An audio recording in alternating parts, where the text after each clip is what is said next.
For 35 years, I slept next to a man I thought I knew until the day I discovered that each sunrise hid a truth that would change everything. My name is Mary Helen. I'm 78 years old, and today I'm going to tell you the most painful and at the same time the most important story of my life. It's a story I've kept for years, with fear, with shame, but that now needs to be told. Before I start, I ask you, please, if you can, leave a like on this video, subscribe to the channel to help me continue telling these stories, and tell me in the comments where you're watching from, what city, what state. I love knowing that people from all over the country are listening to me. It gives me strength to continue. Well, I'll start from the very beginning, back in 1967. I was only 21 years old when I met Joseph. He was 24. It was at a church social here in Chicago, in the South Side neighborhood. Back then, things were very different from today, you know? We didn't date like you date today. No. Everything was slower, more modest. My father, God rest his soul, was very strict. When Joseph showed up at our house for the first time to ask to date me, I thought my father was going to send him away right then. But no. Joseph was a serious young man, hard-working, honest. He worked at a steel mill there in Gary, Indiana. My father liked him. We dated for a year and a half, always with the door open, always with my mother nearby watching. When he asked me to marry him in 1968, I was so happy that I cried all night. We got married in December of that year. It was a simple ceremony at the neighborhood church with few people. Back then the country was, how can I say, it was different. There was a heavy feeling in the air. People spoke quietly about politics. My father always said, "Mary, don't get involved in men's business. Don't talk about the government. Don't talk about anything that's not your concern." I obeyed. Joseph was a quiet man, very quiet. At the beginning of our marriage, I thought it was shyness, you know? I thought that with time he would loosen up more, but no. He remained quiet. He worked all day at the steel mill, came home tired, had dinner, watched a little television. We had managed to buy a second-hand TV, which was a luxury back then, and went to sleep. The same routine every day. But there was one thing that I found strange from the beginning, from the first day of marriage. Joseph would wake up at 4 in the morning, every single day, 4 a.m. sharp. And you know what he did?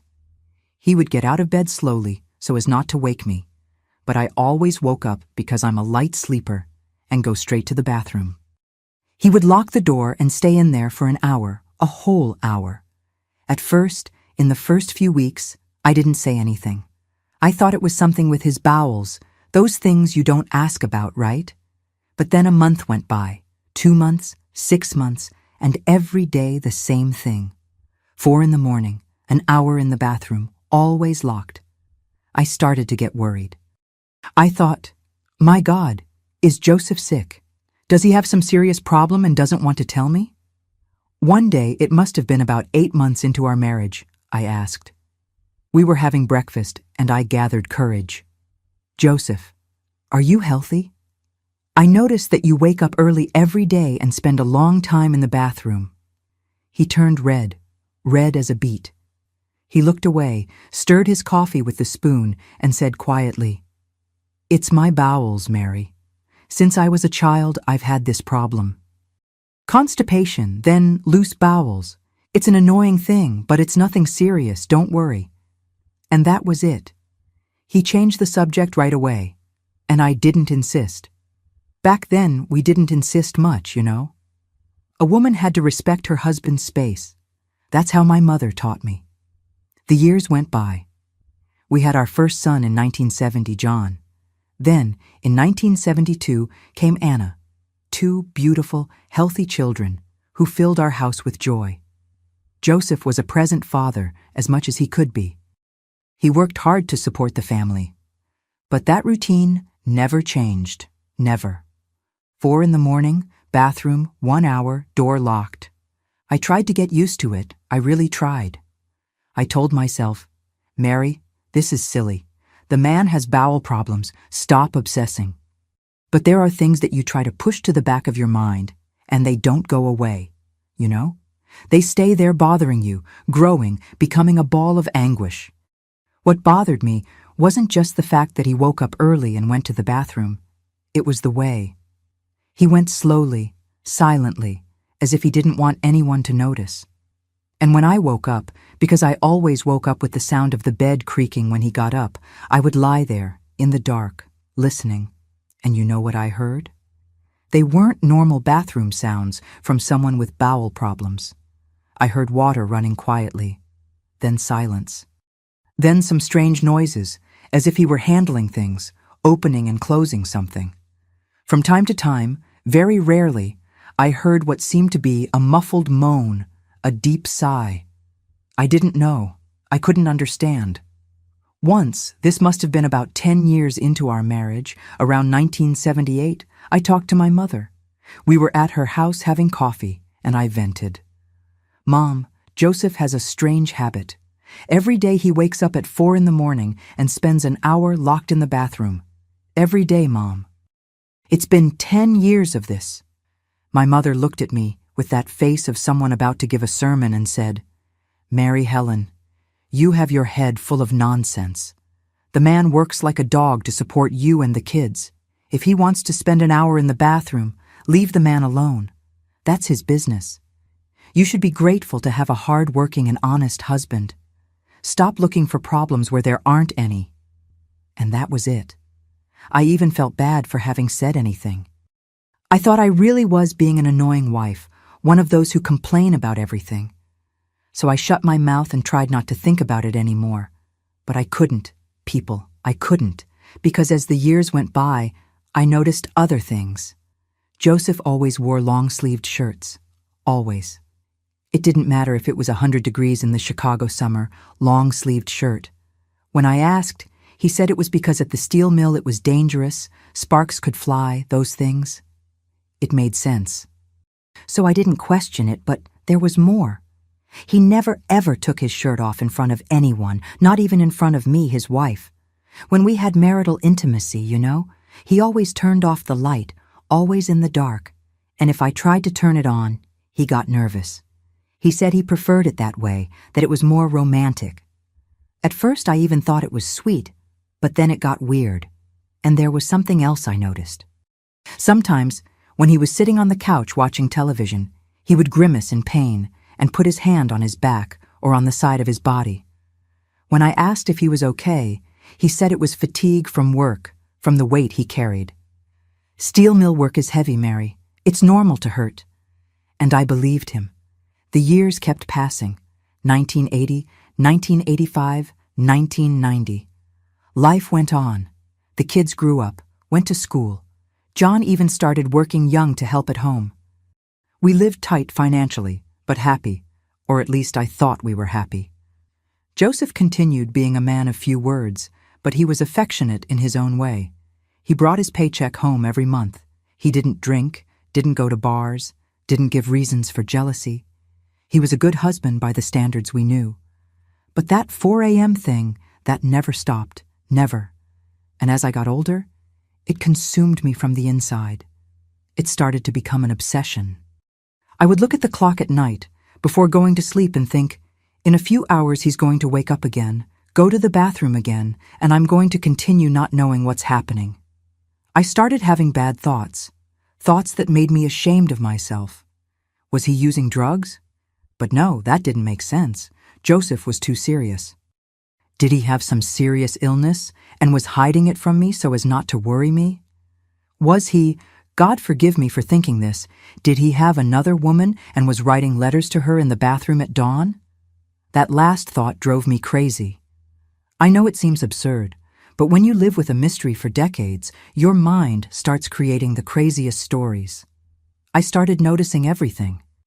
I looked for lipstick on his shirt, different perfume, anything that would prove he was cheating on me, but I never found anything, nothing at all. One day, this must have been around 1995, I exploded. I couldn't take it anymore. We were having dinner, just the two of us. The kids were already adults and had left home, and I said, without beating around the bush, Joseph, I need to know what you do in the bathroom every morning. It's been more than 25 years of this. 25 years, Joseph. Do you think I'm stupid? Do you think I don't notice? His face turned white, white as paper. He put down his fork on the plate, wiped his mouth with the napkin, and looked at me with these eyes. People. They were eyes of such fear, such sadness, that my heart squeezed right away. Mary, he said with a trembling voice, I ask you, please, don't insist on this. I'm not doing anything wrong. I swear on my dead mother, I'm not doing anything wrong, but I can't talk about it. I can't. What do you mean you can't talk? I shouted. I lost my patience. I'm your wife. We've been married for over 25 years. Don't you trust me? He got up from the table, and for the first time in all those years, I saw tears in his eyes, real tears running down his face. It's not a question of trust, Mary. It's a question of protecting you and the kids. Please leave me alone with this. I beg you. And he left the house, went for a walk down the street. He was gone for almost 2 hours. When he came back, we didn't talk about it anymore. But that night, I didn't sleep at all. I kept asking myself, protect us from what? What was he so afraid of? The following years were the worst, because now I knew there was something really wrong. It wasn't just a strange habit. It wasn't a bowel problem. It was something serious, something that made my husband cry and talk about protecting the family. I started paying more attention. I noticed that sometimes he came back from the pharmacy. Because yes, I discovered he went to the pharmacy every week, sometimes more than once, with little bags he would hide in the bathroom. When I asked what it was, he said it was medicine for back pain, old people stuff. But it was always hidden, always with that air of secrecy. And there was that smell. There was a smell in the bathroom after he left at dawn. It wasn't a bad smell, no. It was the smell of medicine, of ointment, those strong ointments people use for muscle pain.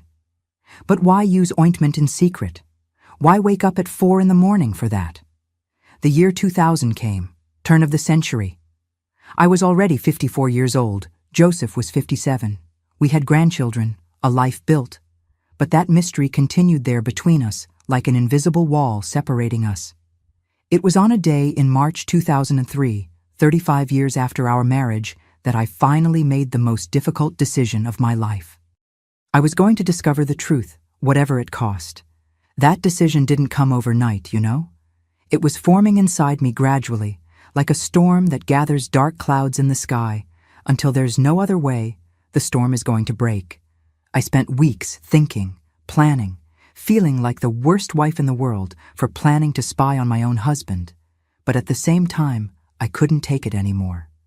It was 35 years carrying that anguish, that doubt gnawing from inside.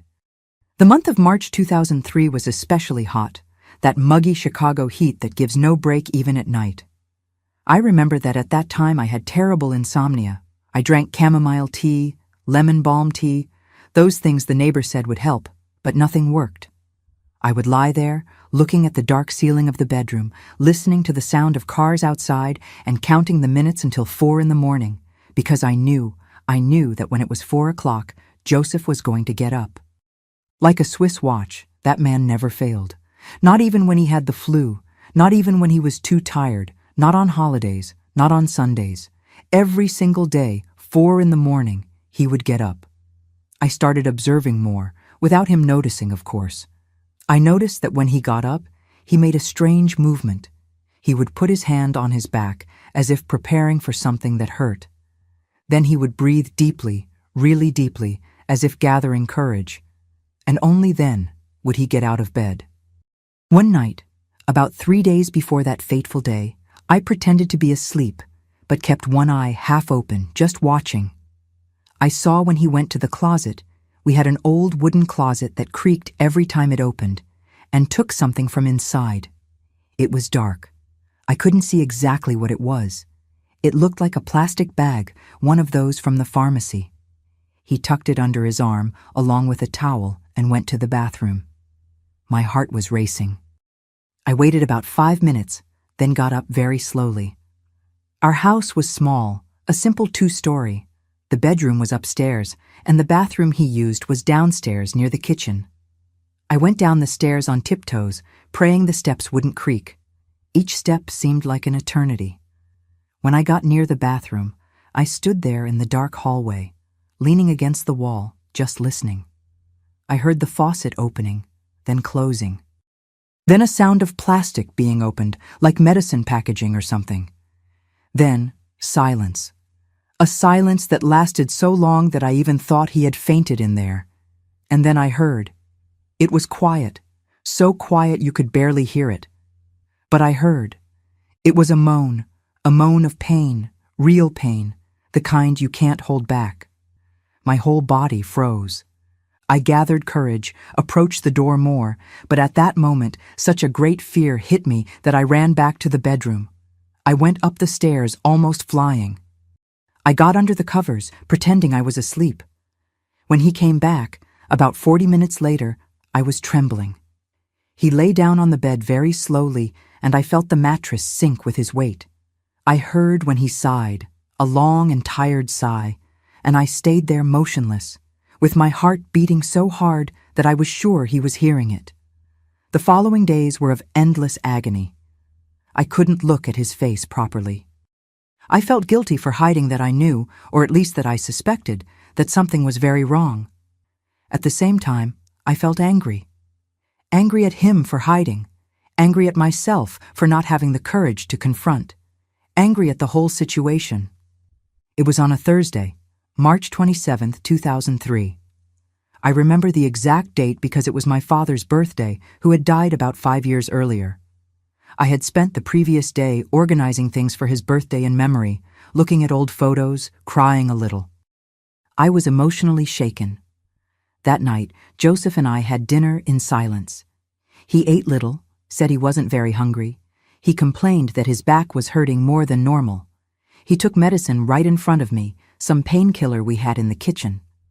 Then we went to watch the news on television. There was a story about I don't know what. I didn't really pay attention. My mind was elsewhere. When it was about 10 at night, he said he was going to bed. He was tired. I said I was going to stay a little longer, that I was going to wash the dinner dishes. He went upstairs. I stayed there in the kitchen, washing the dishes very slowly, stalling, waiting for him to fall deeply asleep. I only went up to the bedroom almost at midnight. He was already sleeping, snoring quietly in that way of his. I lay down, but didn't close my eyes. I couldn't. I kept looking at the clock on the nightstand, the hand moving slowly, slowly, each minute seeming like an hour. Midnight and a half. 1 in the morning, 1:30, 2, 2:30, 3, 3:30.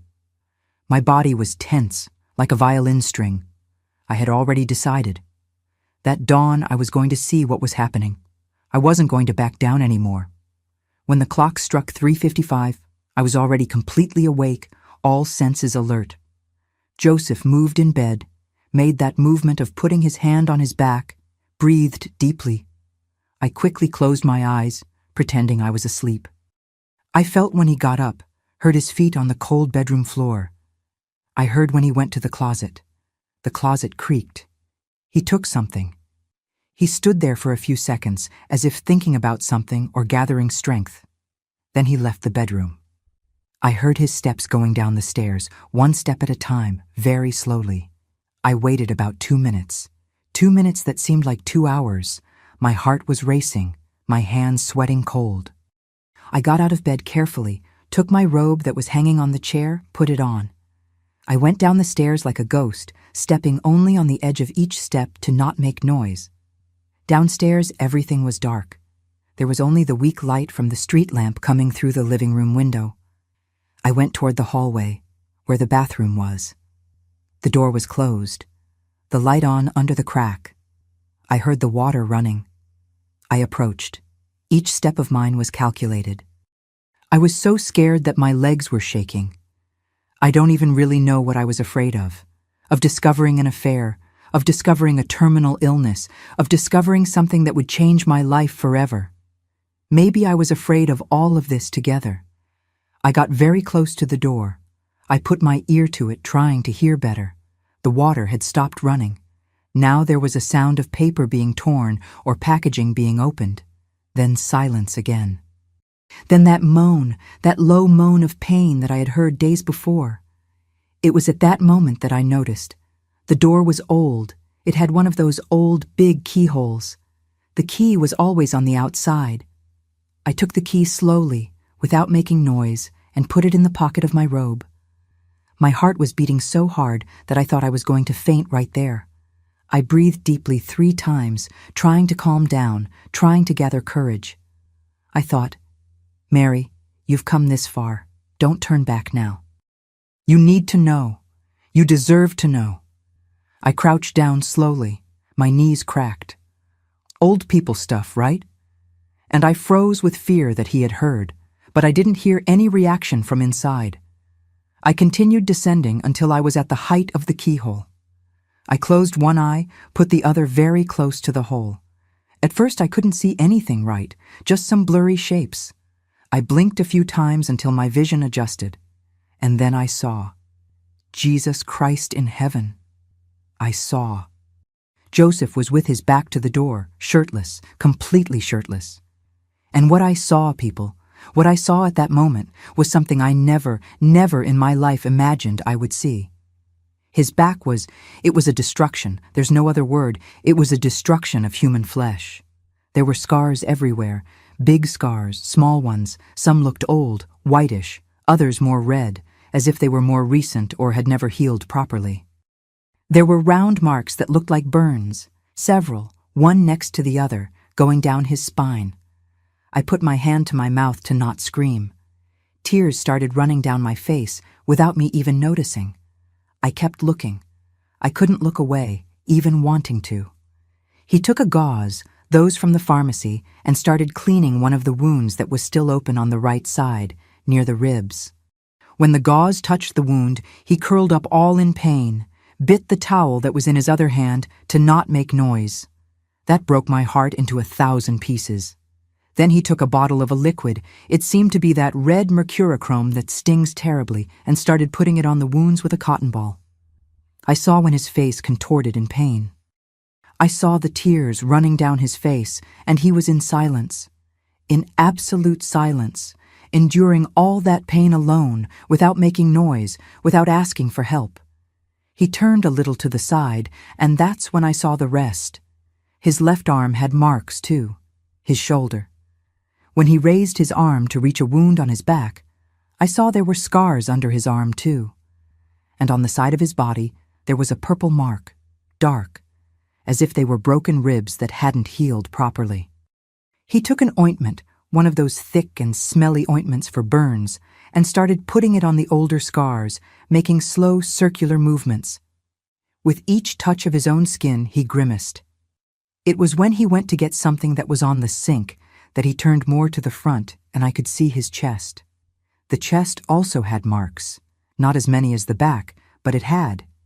And there was something that caught my attention. They were strange marks, long, as if they were from chains or rope, marks from something that tied him very tightly. I couldn't take it anymore. My whole body was shaking. I wanted to go in there, hug him, ask what had happened, who had done that. But at the same time, I was paralyzed.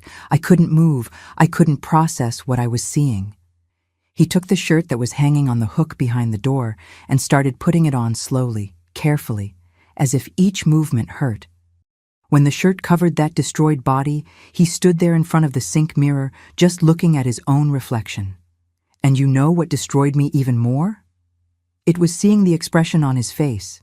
It was an expression of shame, of guilt, as if those marks were his fault, as if he had done something wrong and deserved it. He ran his hand over his face, wiped the tears, breathed deeply a few times, straightened his shoulders as if he were pulling himself together. I moved away from the door quickly. I didn't want him to see me there. I went up the stairs running in silence. I got into the bedroom, got under the covers. I was sobbing quietly, trying to muffle the crying in the pillow. I heard when he came up, heard when he entered the bedroom, heard when he lay down on his side of the bed. And there we were, Both of us, each pretending the other was asleep, me crying in silence, him lying motionless, breathing deeply. The sun started to brighten outside. It must have been about 6 in the morning. I hadn't closed my eyes. My head was spinning non-stop. Those images wouldn't leave my mind.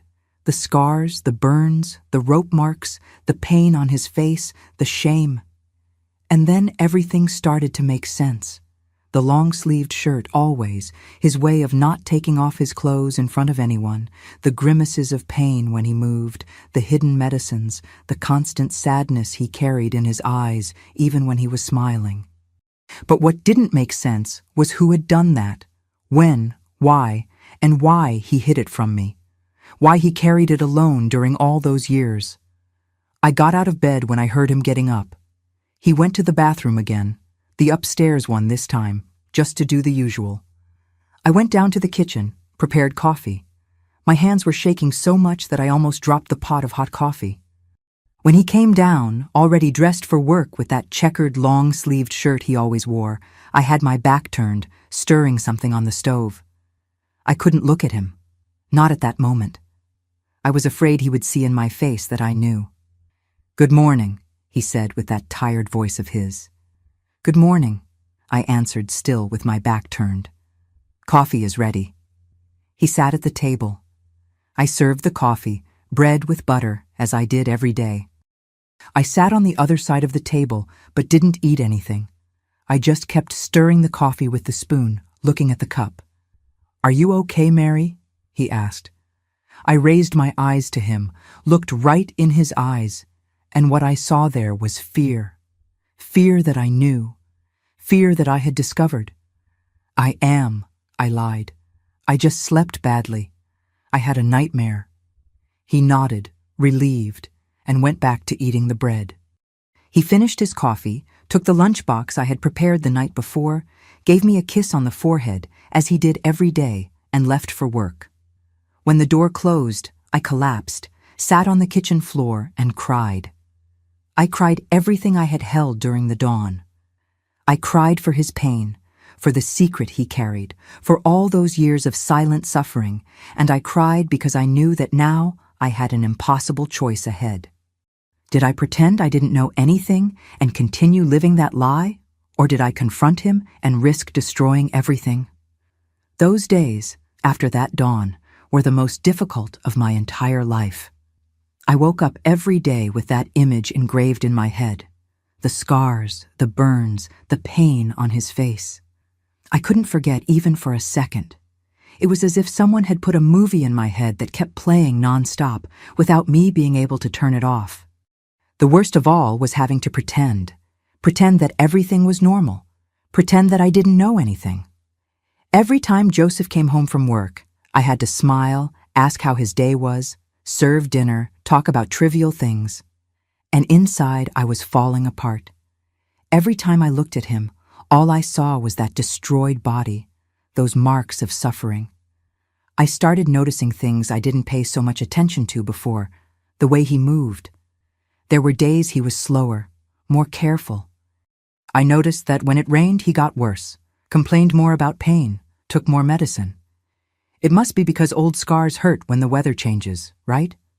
That's what they always say. A week after that night, I was organizing the closet because I needed to do something to not go completely crazy. And I found that pharmacy bag he was hiding. It was there in the back, behind his clothes. I looked around, even knowing he was at work and there was nobody at home. My heart raced. I knew I was invading his privacy, but I needed to understand. I opened the bag slowly, as if it were a bomb that could explode. Inside there were pharmacy things. Gauze, tape, that mercurochrome I had seen him using, an ointment for burns that was imported, must have cost a fortune, a bottle of a medicine I had never seen, with a complicated name I couldn't even pronounce right. I took the bottle, read the insert. It was for chronic pain, the kind of pain that never goes away. I sat on the edge of the bed, holding that medicine bottle, and cried. I cried because I imagined him every day taking that medicine to endure the pain. Every day pretending everything was fine. Every day, waking up at 4 in the morning to take care of those wounds in secret, afraid someone would see, ashamed of something that wasn't even his fault, because I already knew deep down what had happened. I wasn't stupid. I had lived through that era, the 60s, 70s. We heard things, whispers, stories of people who disappeared, of people who were arrested and came back different or didn't come back. My own father, God rest his soul, had warned me at that time. Mary, don't get involved in anything. Don't talk about anything. Pretend you don't see, don't hear anything. But I never imagined that Joseph, my Joseph, who was so quiet, so peaceful, who only went to work and came back home. How? When? Why? I put everything back in the bag, exactly as it was. I hid it again in the back of the closet. I went to the kitchen, washed my face in the sink, tried to pull myself together, but I couldn't stop thinking. That night, when he came home from work, I was quieter than normal. He noticed. "Did something happen, Mary?" he asked, while taking off his shoes at the door. "No, nothing," I lied. "I'm just a little tired." He looked at me in that way of his, as if trying to read my soul. Then he nodded and went to take a bath. His normal bath at the end of the afternoon, quick, not that one at 4 in the morning that lasted an hour. During dinner, I tried to make conversation about the past, not directly, but kind of generally, you know? "Joseph, do you remember when we met in 1967? He raised his eyes from the plate, kind of surprised by the question. "Of course I remember. How could I forget? You were wearing that blue dress with white polka dots." I smiled. He really remembered. That time was different, wasn't it? The country was. It was strange. He got tense. I saw his shoulders stiffening. "It was," he said dryly. He went back to eating. "You never talked much about that time, about what you did, where you went." "I worked, Mary. I worked at the steel mill. You know that." "I know, but there was more going on. We heard stories." He dropped his fork on the plate. The sound echoed in the silent kitchen. "What stories?" His voice was different. It had a hardness I rarely heard. I got a little scared. "Nothing, just stories people commented on, people who disappeared, those things." He breathed deeply several times. I saw the vein in his neck pulsing. "Mary, I already told you, don't mess with business that's not your concern. I worked, period. The rest doesn't matter." And he got up from the table, left the plate half full, and went to the living room to watch television. I stayed there alone in the kitchen, with my heart tight. I had touched a wound, not a physical wound, but a wound of his soul. I didn't try to talk about it anymore in the following days, but I needed to understand. I needed answers. So I did something I had never done in my life. I went to the public library downtown. I took 2 buses to get there. The lady at the library looked at me kind of strange when I asked. A 57-year-old lady asking to see old newspapers from the 60s and 70s. But she took me to a room in the back where they kept those old yellowed newspapers. I stayed there for hours leafing through those newspapers. And what I read made me sick.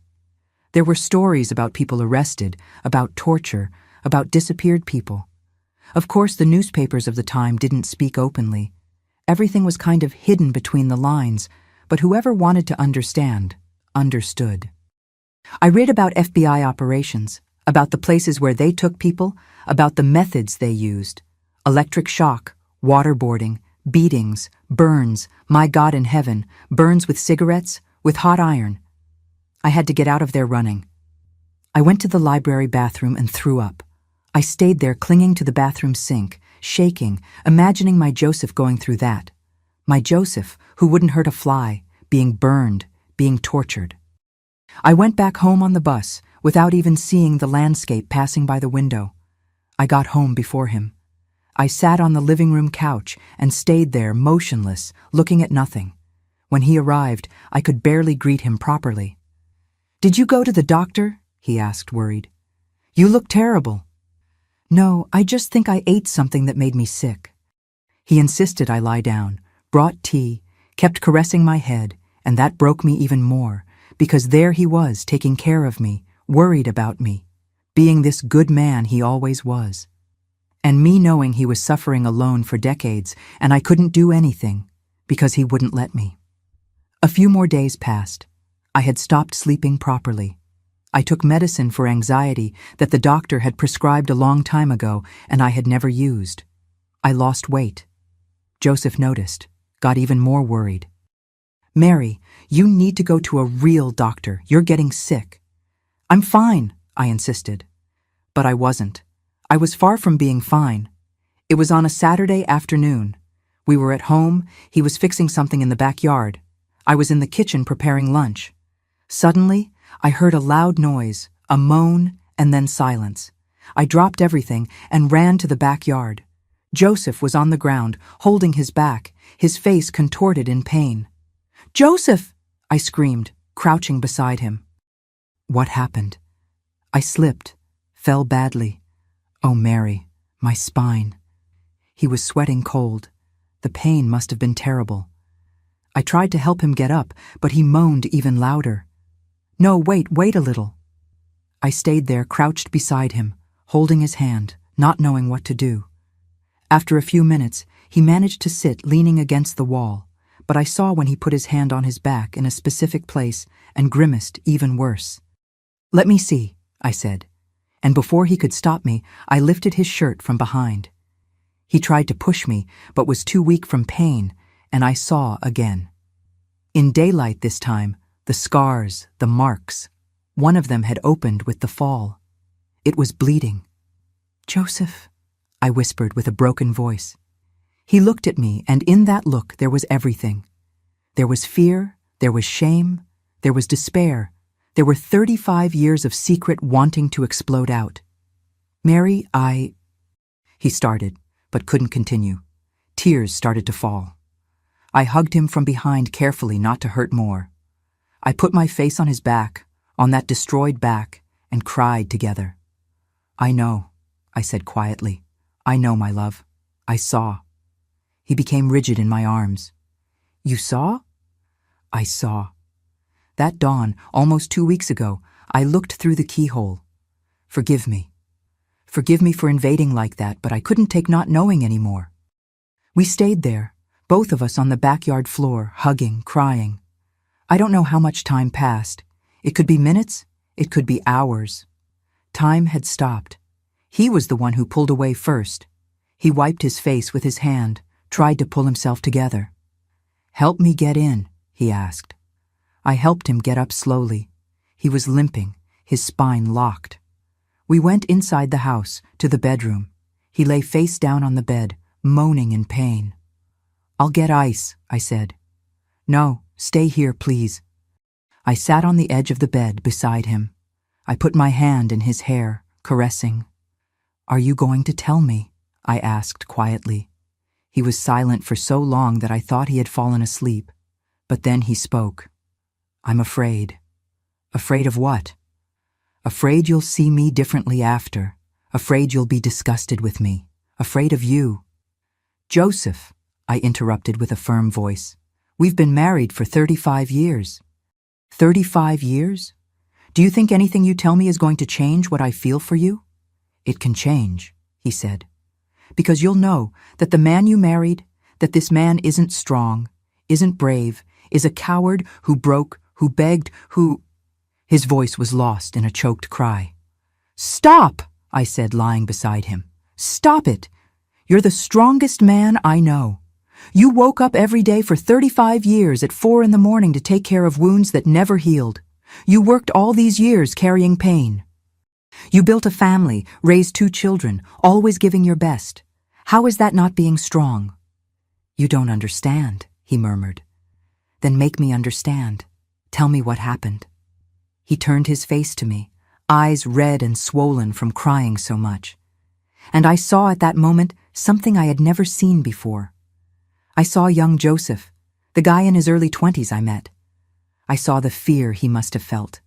I saw the pain. I saw everything. "Tomorrow," he said. "Tomorrow I'll tell you everything. Today I can't, Today the pain is too strong, both from here, he pointed to his back, and from here, he pointed to his chest, to his heart. Okay, I said, when you're ready. I stayed there with him until he fell asleep from exhaustion. Then I went down, heated the food, but couldn't eat anything. I sat at the kitchen table, looking at the cold food on the plate, thinking about everything, thinking that the next day, finally, after 35 years, I was going to know the truth, the complete truth. And at the same time, I wanted to know, part of me was afraid of what I was going to hear, afraid of not being strong enough to endure the pain he had carried alone for so long. But I needed to be strong for him, for us. Because if there's one thing 35 years of marriage taught me, it's that we can endure much more than we imagine when it's for love. That night, neither of us slept well. I heard him moving in bed, moaning in pain. At dawn, he got up, but didn't go to the downstairs bathroom. He went to the upstairs one, took his medicines, and came back to bed. When the sun rose on Sunday, April 13th, 2003, I knew that would be the day that would change everything. For better or for worse, there was no way to know, but it would be the day the truth would finally come out. That Sunday dawned cloudy. The sky was gray, heavy, one of those that looks like it's going to rain at any moment, but the rain doesn't come. I got up early, even though I had barely slept. Joseph was still in bed, awake, looking at the ceiling. "Good morning," I said quietly. He turned his face to me. His eyes were still red, tired, but there was something different in them. A determination I hadn't seen in a long time. "Good morning," he answered. "Go down, make coffee, I'm coming." I went down to the kitchen with my heart tight. I put the coffee on. I separated the bread, butter, cheese. I did everything automatically because my mind was elsewhere. I was preparing myself for what was coming. He took about 20 minutes to come down. When he appeared in the kitchen, he had showered, shaved, with a clean shirt, as if he were getting ready for something important. And it was, right? It was the most important moment of our 35 years together. We sat at the table, neither of us touched the food. We just stayed there holding the cups of hot coffee, looking at each other. "Where do I start?" he said, more to himself than to me. "From the beginning," I answered. "When did it happen?" He breathed deeply several times, closed his eyes as if going back in time, reliving everything. "It was in 1969, August 1969. I was 24 years old. We weren't even married yet, remember? We were only going to marry in December." I nodded. My heart was already racing. At that time I worked at the steel mill, you know. But I also did something else. I participated in a group of young people from the church. We met to study the Bible, to discuss how to help the poor, those things. It was a group linked to liberation theology. You know that movement the church had to help those in need? He stopped, took a sip of coffee. His hand was shaking a little. "I never told you because at that time it was dangerous, very dangerous. The government didn't like these groups. They thought it was communist stuff, subversive. But we weren't any of that, Mary. We just wanted to help. We distributed food to people in the projects, taught children to read, those things." He made a long pause. I didn't interrupt, just waited. "There was a priest in the group, Father John, a good man, Mary, very good. He organized everything, and there were about 10, 12 other young people, guys and girls from the church. Everyone good people, family people, workers." His voice started to tremble. "One day, it was a Thursday. I remember to this day, August 14th, 1969. I was leaving work. It was about 6 in the evening. My shift had just ended.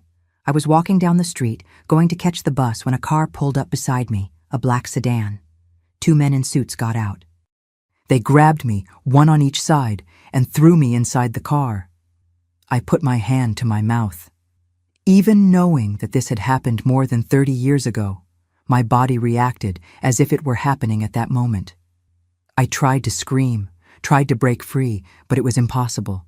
They were strong, trained. They put a cloth in my mouth, tied my hands. Everything happened so fast that when I realized, the car was already moving, and nobody on the street had noticed anything, or if they noticed, they pretended they didn't see. It was like that at that time, Mary. People were afraid. He stopped again, wiped the tears that were starting to fall. They took me to a place. I don't know where it was. They put a blindfold on me on the way. When they took off the blindfold, I was in a small room, no window, just a bright light on the ceiling that hurt my eyes. There was a table, a chair, and there were 3 men there. His voice was getting lower and lower. I had to make an effort to hear. They started asking. They asked about the church group. They wanted names. They wanted to know where we met, who participated, what we were planning. I said we weren't planning anything, that we just helped the poor, but they didn't believe. They said we were a communist cell, that we were plotting against the government, that we were receiving money from outside. He was shaking now, shaking all over. I tried to explain, Mary. I swear I tried. I said they were wrong, that we weren't doing anything wrong, but the more I talked, the more nervous they got. They said I was lying, that I was protecting terrorists. He fell silent, stayed a few minutes in silence, just looking at the coffee cup. When he spoke again, his voice was almost a whisper.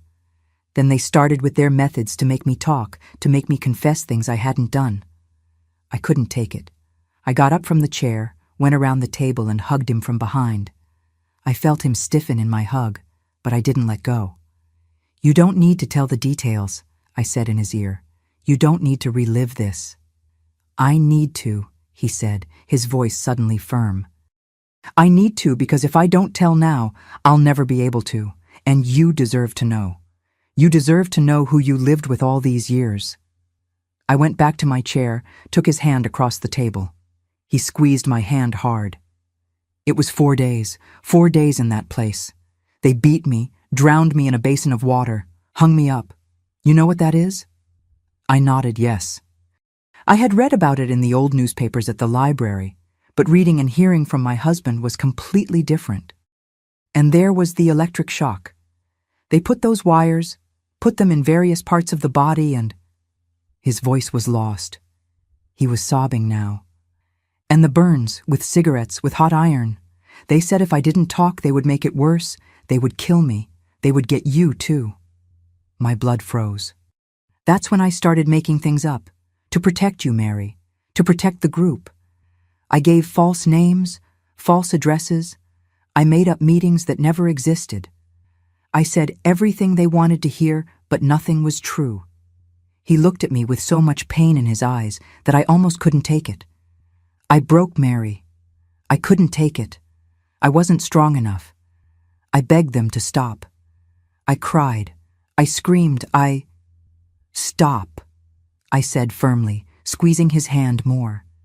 You didn't break. You survived. There's a difference. You don't understand, he said. I always thought every man thinks he would be strong if something like that happened, that he would endure, that he wouldn't cry, that he wouldn't beg. But when the time comes, when the pain is so much that you can't even think straight, he covered his face with his free hands. On the 4th day, they realized that I really didn't know anything, that I was making it up. I think they checked the names and addresses I gave and saw they didn't exist. One of the men came into the room and said, "You're not who we were looking for, you idiot." They had confused me with someone else. Another Joseph, who also worked at a steel mill, also went to church, but who really was involved in political stuff. I couldn't believe what I was hearing. You mean that all of this was a mistake? It was, he said bitterly. Their mistake. They got the wrong person. Tortured the wrong person. And you know what they did when they found out? Nothing. They just threw me on a street far from where they picked me up at dawn. Before letting me go, one of them said to me, "If you tell anyone what happened here, we'll come back, and next time we'll get your fiancé too, understood?" I understood. Tears were running down my face. They left me on a street in the middle of the night, hurt, bleeding, barely able to walk. I managed to get to a public hospital. I said I had been mugged, that they beat me. The doctors took care of what they could take care of. They stitched some cuts, bandaged the broken ribs. But the burns, they said, would leave marks forever. And they did. He lifted his shirt a little, showing me part of the scars I already knew. I stayed hospitalized 3 days. When I left, I went straight to my parents' house. They were shocked. They wanted to know what had happened. I told the same story. Mugging. My father didn't believe it much. I think he suspected, but didn't insist. At that time, it was better not to insist. I stayed at their house about 15 days recovering. Do you remember when I disappeared those weeks? I remembered. He had sent a message through a friend saying he had gone to solve a family problem out of town. At the time, I thought it was strange, but didn't question. When I came back, when I saw you again, I wanted to tell you. I really wanted to, but I was afraid.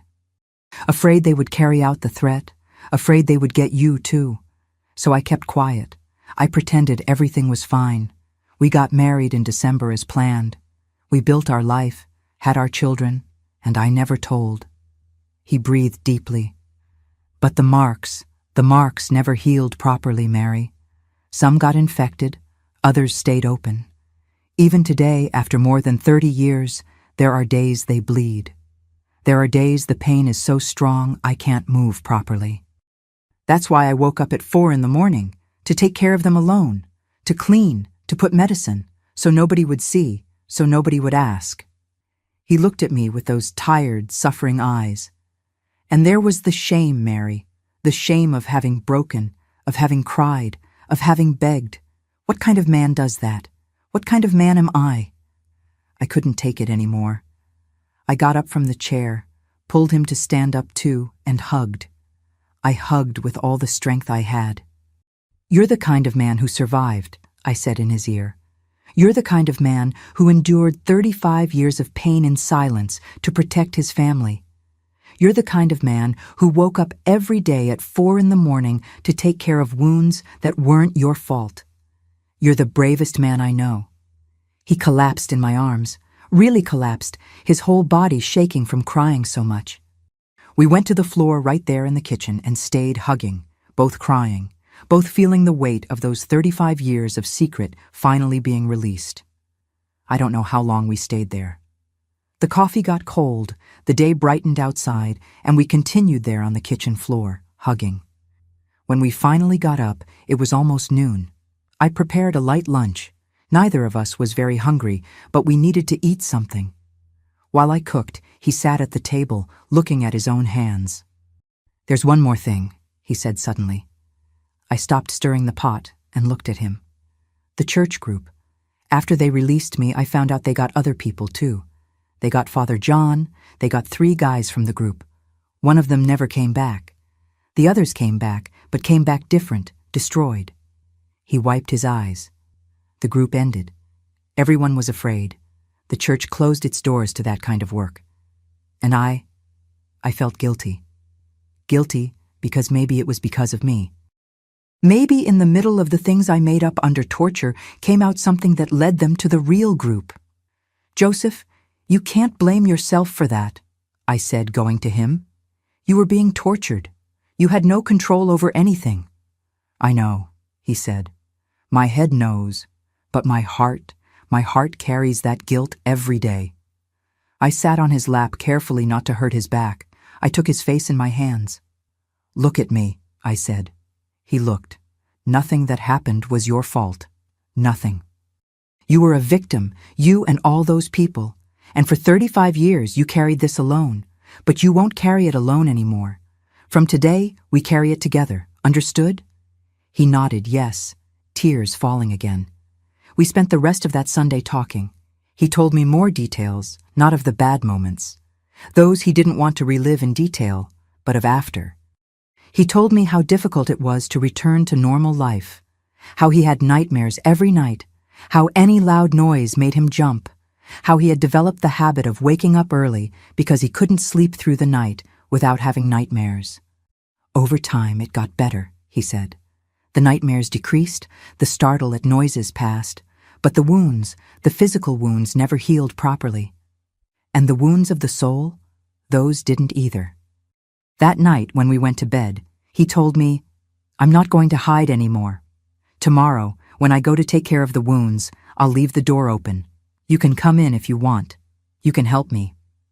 "I will want to," I said, "for the rest of my life, if necessary." That night, he slept better than he had slept in years. I noticed he didn't have nightmares, didn't wake up startled. He slept through the night, his hand holding mine, and when it was 4 in the morning, as always, he woke up. But this time he didn't go alone. We went together. We went down to the bathroom, he with the medicines and gauze, me with a heart full of love and determination to help. It was painful to see those wounds all up close. It was painful to put medicine, to clean, to take care. But it was less painful than knowing he had done that alone for 35 years. And there, in that dawn of April 14th, 2003, began a new phase of our life, the phase of truth. The phase of carrying together the weight he had carried alone for so long. The phase of finally truly being one. The days that followed that Sunday were of reconstruction, not of reconstruction of walls or furniture, but of reconstruction of us, of reconstruction of our marriage, which had been so strong for 35 years, but that had an invisible crack in the middle, the secret. Every day at 4 in the morning, I woke up together with him. At first, he still resisted a little, said I didn't need to, that I could keep sleeping, but I insisted, and over time he got used to it, accepted it, let me take care of him the way he always took care of me. I learned to clean the wounds properly. The doctor we went to see, because yes, I insisted he go to a real doctor, taught me the right techniques. She was an older lady, close to retiring, and when she saw the marks on Joseph's body, she didn't ask questions, just looked at him with those eyes that said, "I know what happened." She prescribed better, more modern medicines and said, "Take good care of him, Mrs. Mary. He deserves it." Those words stayed with me. He deserves. My Joseph deserved everything good this world could offer, after everything he had been through. With proper treatment, some wounds that kept opening started healing better. They didn't heal completely. The doctor said that after so long, some never would, but they improved. His pain decreased. It didn't disappear, but it decreased. And that was already an immense relief. But it wasn't just the body that needed care. It was the soul, too. The nightmares that had decreased over the years came back for a while after he told everything. It was as if, by opening that box of memories, everything came to the surface again. There were nights he woke up sweating cold, screaming. I would hug him, say everything was okay, that it had already passed, that he was safe. One day, about 3 weeks after that conversation in the kitchen, I suggested he talk to someone, a professional. At that time, it wasn't as common as it is today, but psychologists already existed. He resisted at first. "That's nonsense, Mary. I've already endured 35 years. I'll endure the rest." "It's not nonsense," I said firmly. "It's care. You took care of the wounds of the body all these years. Now you need to take care of the wounds that nobody sees." It took 2 more weeks for him to accept, but he accepted. He started going to a psychologist every week. The first time he came back from the appointment, I asked how it was. "Difficult," he said. "Very difficult. But I think good too." He continued going month after month, and I saw the difference. I saw him getting lighter. It wasn't that the pain or memories had disappeared. Those things never really disappear. But he learned to live with them in a better way. He learned it wasn't weakness to have cried, to have begged. He learned he was human, and that any human being would have reacted the same way. Our children noticed something had changed at home. John and Anna, already adults at that time, started asking. They noticed we were different, but united somehow. One day, it was in July 2003, we called them for a conversation. Joseph told everything, not in the heaviest details, but told enough for them to understand. He told that he had been arrested by mistake in 1969, that he had been hurt, that he had carried this alone during all those years. John cried. My 33-year-old son, a grown man, cried like a child, hugged his father and apologized. Apologize for what? Joseph asked. For all the times I complained that you were distant, that you didn't play right with me when I was a child, that you didn't talk much. I thought you didn't care much about me. Joseph hugged his son hard. I always cared. Always. You and your sister are what I love most in this life, along with your mother. If I was distant, it was because I was afraid. Afraid of getting too attached and something happening. Afraid you would discover what had happened to me and think I was weak. Afraid of everything. Anna also cried, held her father's hand and said, You're the strongest man I've ever known, Dad, and I'm so proud to be your daughter. That day, our family became complete in a way it had never been before. Because now there were no more secrets, no more invisible walls. There was only truth, love, and the certainty that together we could face anything. Joseph continued going to therapy for 2 more years. The wounds on his body improved significantly with proper treatment. The nightmares became less frequent. The pain, although it never completely disappeared, became more manageable. And every morning at 4 a.m., we would wake up together. But now it wasn't a moment of loneliness and suffering for him. It was our moment, a moment of connection, of care, of love. Sometimes we would just sit there in the bathroom in silence, me helping him with the bandages. Other times we would talk about life, about memories, about dreams for the future. Joseph lived another 15 years after that Sunday when he finally told me the truth. He passed away in 2018, at 75 years old. It wasn't from the old wounds, it was just age, life running its course. But those 15 years, those were the best years of our marriage. Because they were years of complete truth, of shared burden, of true unity. In his last days, when he was in the hospital bed, he held my hand and said, Thank you, Mary. Thank you for looking through that keyhole. Thank you for not giving up on knowing. Thank you for carrying this with me. I cried, but they were tears of gratitude. Gratitude for having had the courage to seek the truth, for having had 15 years of true transparency with the man I loved. Now, at 78 years old, living alone in this house full of memories, I decided to tell this story. Not for pity, not for attention, but because I know there are other Josephs out there. People carrying pain and shame from things that weren't their fault. People who survived terrible things and think they're weak because they broke, because they cried, because they're human. I want these people to know that surviving is the greatest act of courage, that enduring is strength, that asking for help isn't weakness. And I want the families of these people to know that love, true love, means carrying the weight together, means seeking the truth even when it's scary, means standing by each other through the darkest nights. Joseph was tortured for 4 days by his own government, by mistake, and carried the physical and emotional scars for 35 years in silence. But when the truth finally came out, when we finally shared that burden, he found peace.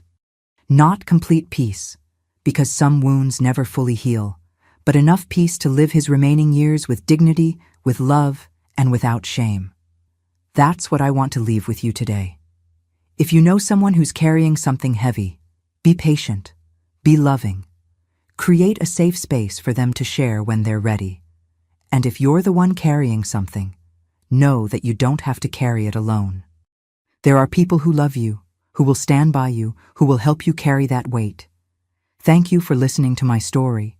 Thank you for being here with me, from wherever you are. Please leave a like if this story touched you. Subscribe to the channel and tell me in the comments where you're watching from. Your support means the world to me and helps me continue sharing these important stories.